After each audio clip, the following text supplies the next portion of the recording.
Okay, hello everyone. Thanks for attending today's class. Today we will cover topics of reviews, inspections, and audits. And whenever you have a question, you can either post your question on Slack or you may raise your hand and I can get back to you. Okay. So previously we talked about the software quality assurance system. So we know that so there are different components of the SQL system. And today we will cover this part of the SQL system. So we'll cover reviews and inspections and audits. And we will also cover the topic of static code analysis, which is related to the inspections and reviews. Okay. As we remember, so there are two SQL concerns. The first one is software verification. So we want to understand, are we build the product right? That is to verify whether the developed product agree with the requirements. The second concern is software validation. It's about, are we building the right product? That is to ensure that the customer will be satisfied with the outcome. So we know the difference, because sometimes even we fulfill the specified requirements, but we may not satisfy the users. So that is a software verification and a software validation. So there are so many two varieties of verification and validation. The first one is static VV. So we don't run the system. We analyze the code. We check the code. That is a static VV. Okay. The second variety is dynamic VV. Actually, we run the system. For example, we test the system. That is dynamic VV. Okay. So today, so we will focus on static VV. Last week we talked about testing, which is a dynamic VV. Okay. So today we will have three topics, as I mentioned. The first topic is review and inspections. So you can check a reference book from the books of Galin from both versions. I mean the 2004 version or the 2018 version. And for audits, you will check the book of Laporte April. And for static code analysis, I recommend that you can check the documentation of the static analysis tools. So we will go to details later. Okay, let's first look at reviews and inspections. First, what are reviews and inspections? Based on the name, so we can have some understanding, right? So reviews and inspections are quality assurance activities that check the quality of project deliverables. So basically, a group of people will examine the software and its associated documentation, looking for potential problems or non-conformance with standards. So this group of people are usually experts in the reviewed artifact. Okay, so normally there are two types of reviews. They have different objectives. The first one is we usually call inspections. So we check the code or other artifacts such as documentation to find problems or to find defects. Okay, that is do the inspection. And another is quality reviews. This is a more formal way. This is to check whether the product or the process meet the quality requirements, such as some requirements defined in some standards. Okay, such as the requirement defined in ISO 25000 series standards. Okay. All right. So usually we use these two terms, reviews and inspections, interchangeably. Basically, I don't distinguish reviews and inspections. So we call reviews or inspections, or reviews and inspections. Okay. So there are generally two types of reviews or inspections. The first first approach is we call it a structured inspection, or structured review. It's a formal way. So there is a rigid and heavyweight process, and it usually involves in-person meetings to involve the experts to review the artifacts. There's usually a review checklist. So we review the artifact based on a checklist. Okay, so we will go to details later. Another type is modern review. So basically, it's more flexible, more lightweight. There may not be in-person meetings. Basically, we can use some tools such as GitHub or like other review tools. And it's usually online, and it's usually asynchronous. So for example, if there are two reviewers, so these two reviewers may review the artifact at a different time. Okay, let's go to details. The first type, a structured inspection, or structured reviews. So usually there's a heavyweight process, and there are different roles, and there are meetings. Okay, so let's look at the different roles. The first role is the moderator. Okay, the moderator usually need to ensure that the artifact is ready to review, ensure the standard procedure is followed, and also the moderator needs to assemble an inspection or review team to collect the experts. Also, the moderator will do inspection for the meeting, review meeting. Okay, so basically, the moderator is to ensure the process of the review to follow some standards, to follow a standard process. Okay, this is a moderator. The second role is a recorder, or we call it as a scribe. So basically, this one is to record the important things in the review meeting.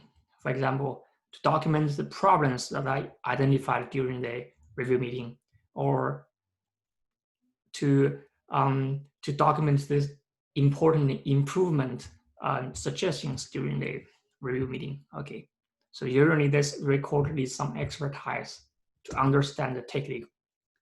Okay, the third role is a reviewer. So reviewer are the experts who review the artifact. So these reviewers will analyze artifacts and try to find the problems or find the improvement opportunities. Okay. So basically all the participants in the review meeting will play this role, okay, including the moderator and the recorder. They will also act as reviewers. So usually there will be experts from different teams, such as from requirement engineering teams, from development teams, from QA teams. So they may provide different perspective into evaluation of the artifacts. Okay, and then we need a rater. So this rater leads the inspection team through the inspection meeting by reading the reviewed items. So basically, the rater will walk through the other reviewers during the meeting. Okay. Producer is the author of the artifact. For example, the developer of the code that is reviewed. That is a producer. The producer is responsible for correcting the problems that are identified during the meeting. Okay. So we talk about all these roles, and there are different phases in the review process. So basically, there are three phases.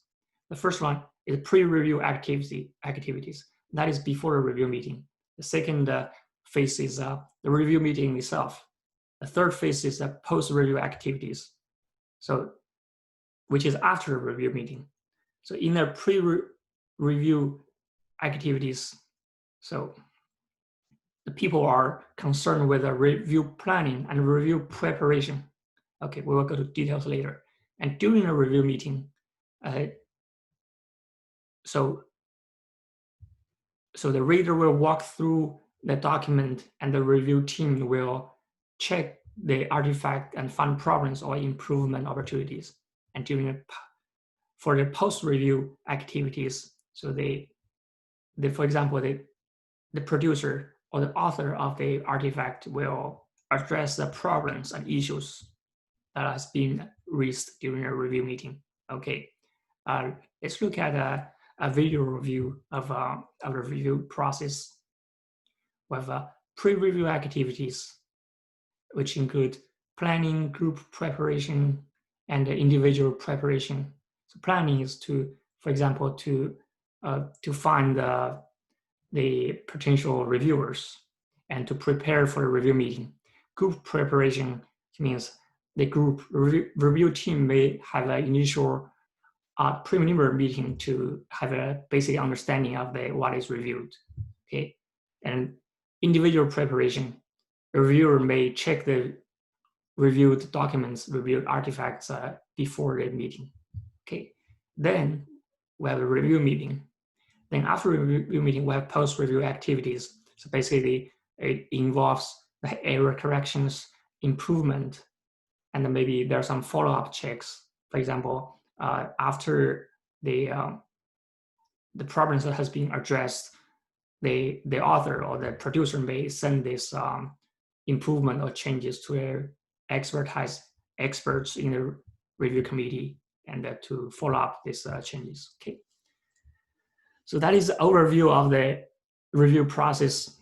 So let's look at each stage. Okay. The first stage is pre-review, right? So we have a planning. We need to set up a review team. We need to schedule the time and place for the review. And also we need to distribute the artifacts to the reviewers. A group preparation, the review group need to meet to have some context, have some understanding of the reviewed artifact. Also, for individual preparation, so the individuals in the review committee would check the artifacts, maybe some related materials as well. Okay, this is a pre-review phase. The second phase is a review meeting. So during a reading meeting, the reader would walk through the material, okay, and read it aloud to the reviewers. And during the meetings are not very long, it's 2 hour long maximum, okay? And the moderator need to ensure that the process is on track. This is a review meeting. At the review meeting, usually during a review meeting, the reviewers would check the artifacts against a checklist.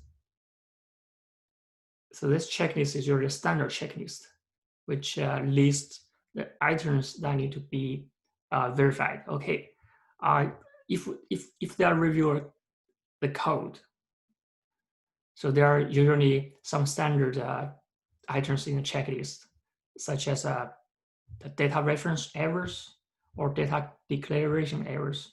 Let's look at the detailed list. Okay, the first fault class in the checklist is a data faults,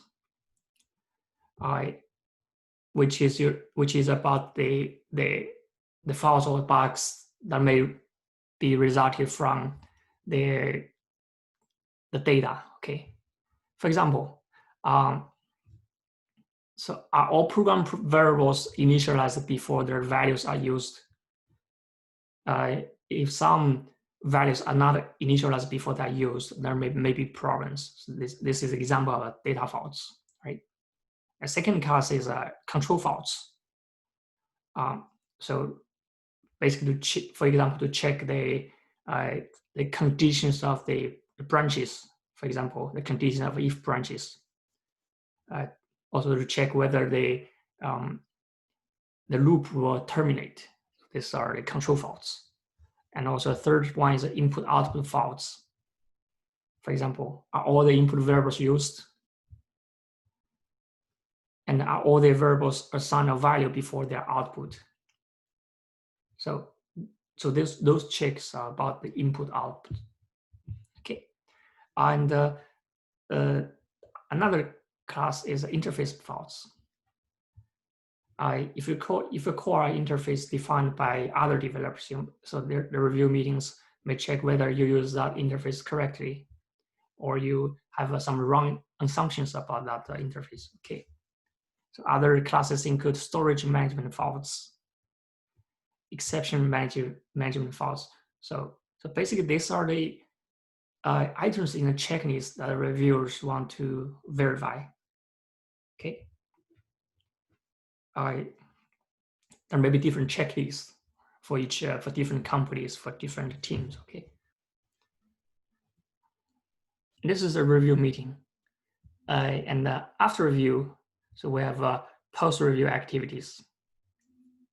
So it usually include error correction, improvement, and follow-up checks. So for the error correction, so the producer need to fix the bugs identified during a meeting. For improvement, so the producer or the author need to improve the artifacts based on the comments or suggestions from the review meeting. Okay, and follow-up follow-up checks. So after the changes, after error corrections and improvement, the producer or author send their updated artifacts to the reviewers, and the reviewers or moderator may reevaluate the artifact to give a pass or go or no go decision. Okay. So that is the process of review. This is the process of a formal review or a structured review. Okay. So we talk about the formal review, structured review. It's usually called the traditional way, traditional inspections. So it usually include a reviewer checklist and also in-person meetings. It's a formal structure. Okay, please go ahead, David. Yeah, I was just wondering, out of curiosity, how prevalent do you think this approach is nowadays in the industry? So you mean the structure way, right? Exactly. Yeah, I think this structure is still very common in the commercial software development, like because so in a formal in the commercial software development, if the quality of the software is critical, so usually you need perspective from different roles. You need perspective from the requirement engineering people, from the QA personnel, also from other developers. So this is pretty common. And based on my own experience, I worked in 2 companies before. So both of them use the formal review practice actually. Yeah.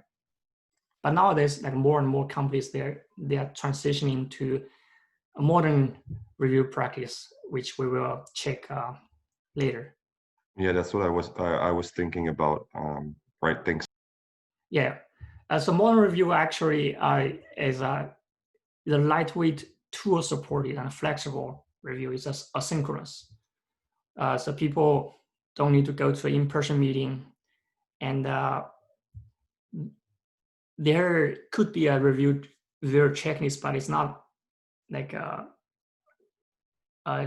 mandated. Okay, so that's a modern review. So as I said, who is using modern review? Initially, the open source community use the modern review. Because initially in open source, so David, I still have question.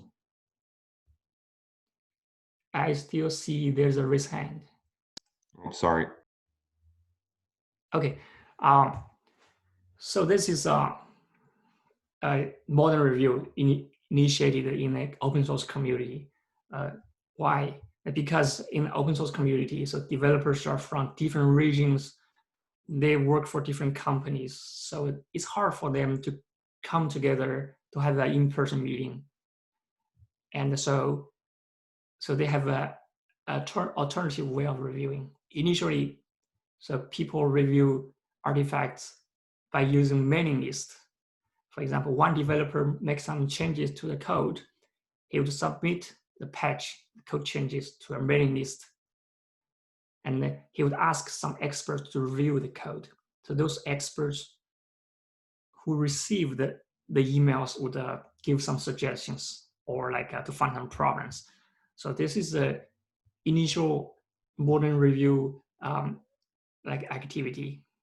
And nowadays there are more and more tools to support such modern review. So we will go to some examples.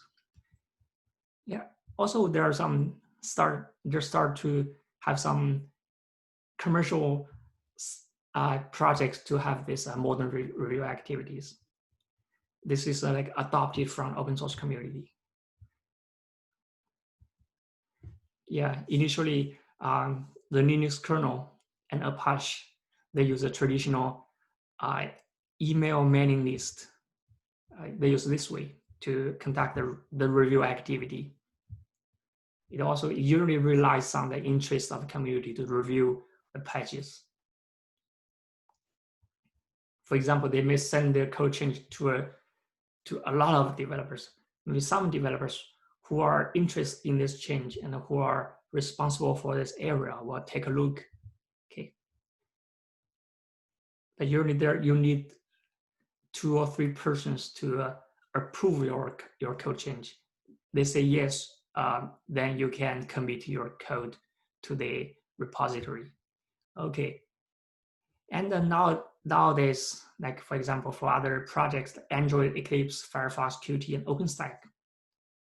So they start to use some dedicated tools, which are more specialized in review than the mailing list. So the tools will keep track of the review information. And also the tools will automate the review process and integrate it into the continuous integration process. We'll see an example of Qt and Apache Kafka later, okay? So first, let's look at what are the rules in a modern review. Basically, 2 types of rules. The first rule is author, producer of the artifact or code.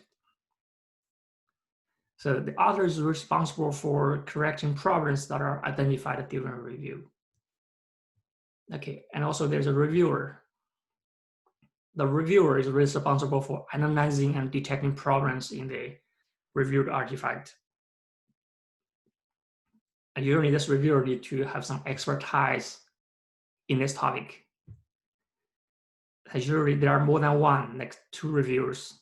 These 2 reviewers must agree with the changes or the artifact before this artifact or a code change can be approved, can be integrated into the repository. Okay, let's look at an example for the project, a Qt project. Qt is, as you know, is a compiler for C and C++. So how it works, if you look at this figure, the first step, the author will upload a patch, which is a code change, right? Then there will be some sanity checks. So compiler or other tools or other static analysis tools will check the patch to find some warnings or errors.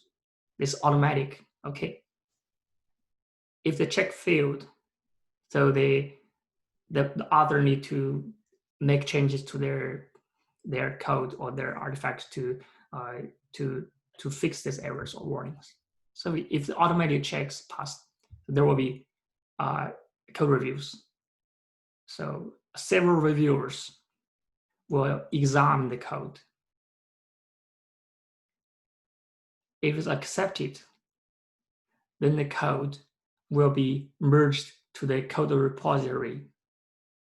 This can be done through a continuous integration. Okay. And then there will maybe some automated testing and automated build and testing to ensure that the code change doesn't break other features, doesn't break the system. Okay, so this is the loop. But if the reviewers disapprove the code change, they may give some suggestions for improvement. So after they gave these suggestions, the author will update the code, the patch, and resubmit it for review. So that's a process. Okay. Let's look at this example. This example is one review request. So one author make some changes. Then he suggests he invite three reviewers, maybe four reviewers to review the code. And if you look at the bottom, two reviewers actually, first there's a sanity check. The sanity check passed. Then one reviewer, Martin, approve the change. But the change may need more than one reviewer, so other reviewers may need to approve the change before it can be merged. Okay. Let's go to a more detailed example. So this is a review example from a Qt project. So let's look at this detailed example from the Apache Kafka project. So the Apache Kafka project consider the review process during the GitHub pull request stage. If you submit a pull request, multiple reviewers need to examine your change to determine whether your pull request can be accepted. Okay.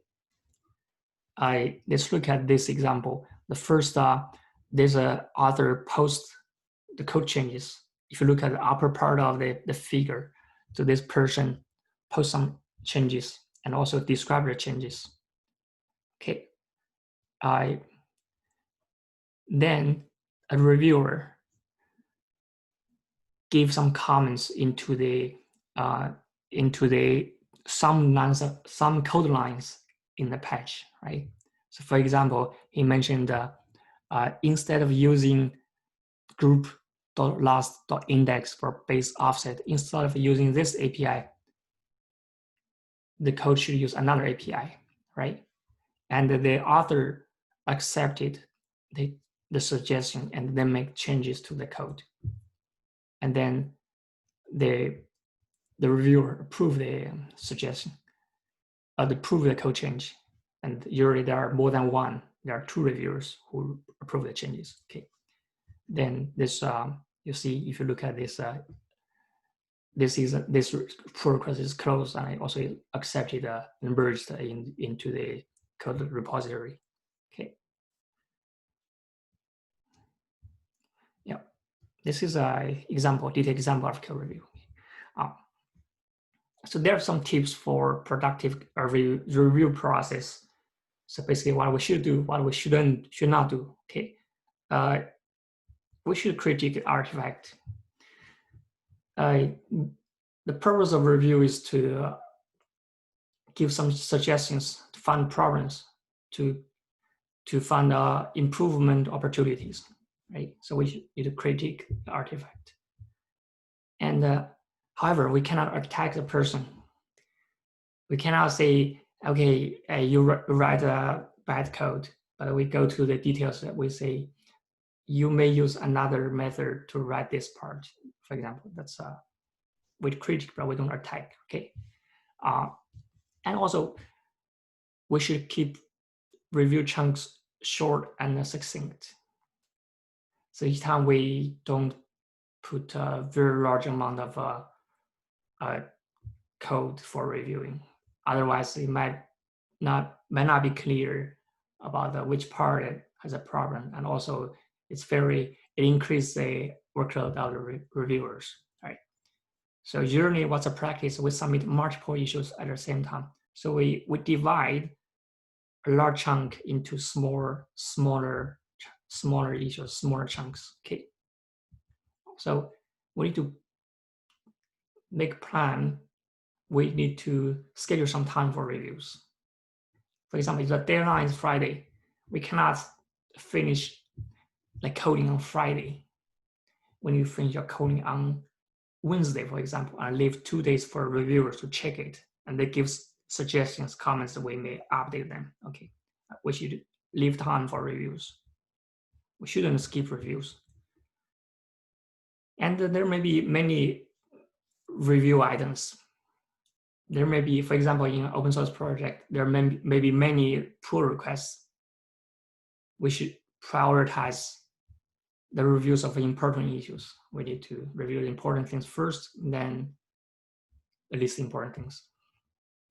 We shouldn't do a FIFO queue reviews. So FIFO is first in, first out. We don't do this. We prioritize the reviews, the items to be reviewed. Sorry. And last, we keep things light. We don't use sarcasm or exaggeration during reviews. Okay. There's some general guideline on how to conduct review, and also you need to check the review checklist. Okay. So we talk about review and inspection. And then last week we talked about testing. Testing is dynamic VV, and review and inspections are static VV. So what's the advantage of such inspection of reviews over dynamic VV? So basically there are generally 3 advantages. Okay, the first advantage, so during testing, so there may be some errors caused by other errors, right? So if you do coding, you may have experience. Sometimes you make a change and when you run a system, there's an error, but actually the error is not from your change, it's from an earlier change. But that error was not triggered. It was just triggered by your change. So, so test results may prevent you from finding those errors easily. So review, the advantage of a review is that may help you find such errors, such cascading errors.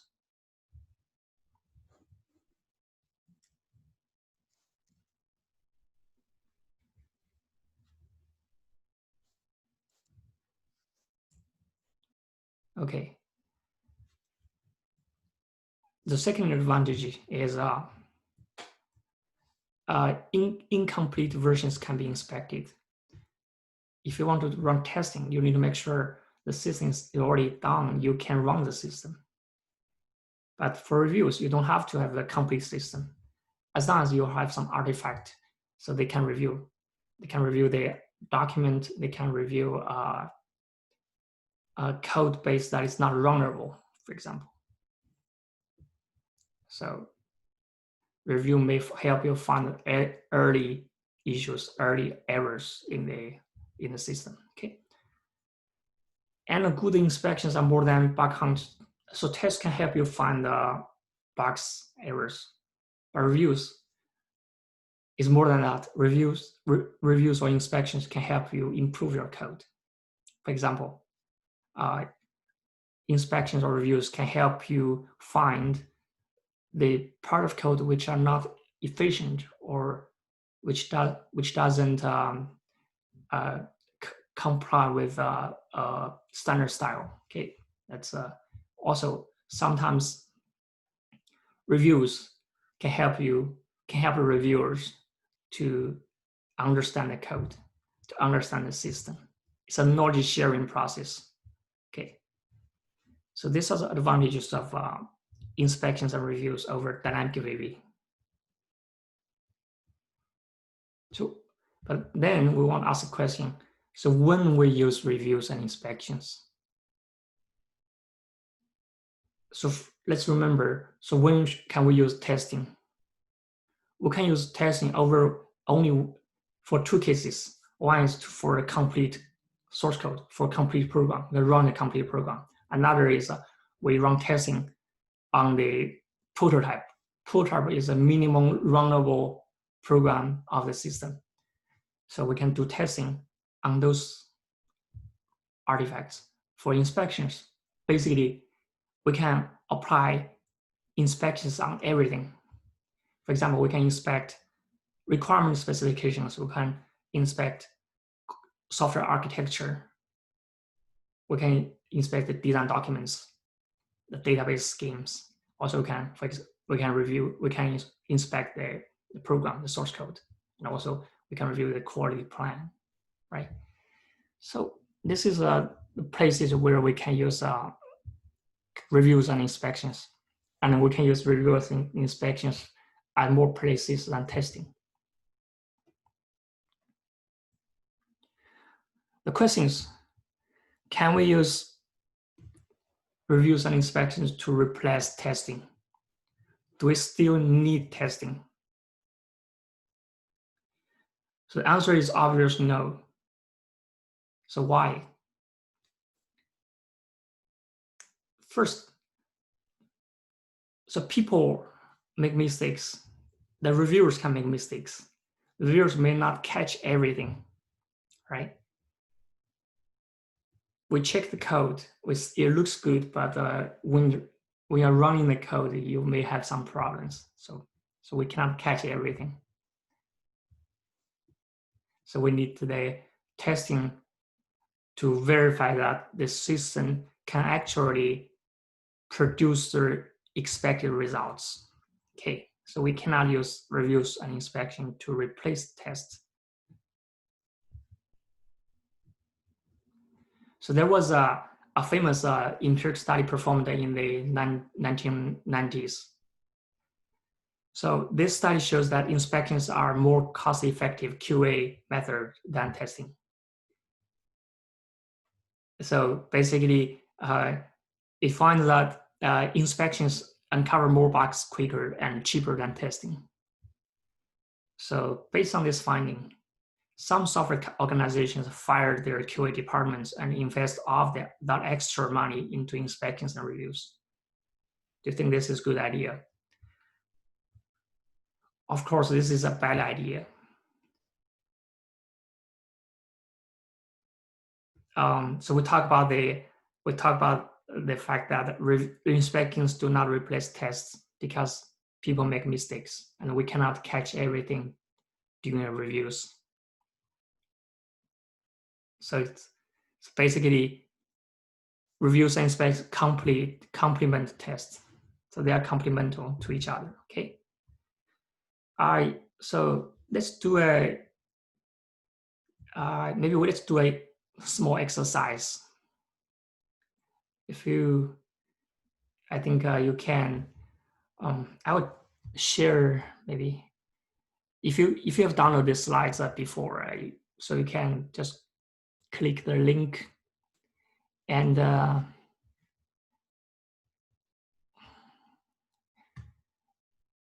maybe let's have a break, have a short break, have a 10 minutes break, and let's come back at 1:40. And during this break, so I want you to do a small exercise. You can, okay, I'll give a longer time. I'll give it 15 minutes. So let's meet at 1:45. And during the break, you can do this exercise. I'll post the link to the code change on the room chat. Okay, and basically you go to this link and you post your comments for this code snippet. You can post. You have two ways. You can post a comment under the whole code snippet, or you can post your comment within the code, just to your comment can be embedded in the code. Okay, so you need to have a GitHub account to do this. Okay, that's it, and I'll see you at 1:45. Okay, thank you. Is there any questions? I'm sorry, you said you wanted us to comment on directly on the GitHub website. Yes. That's right. Okay. Yeah, you can do that. I'll That's post. right. I just posted the link to the room chat. Okay. All right. Thanks. Okay. Thanks.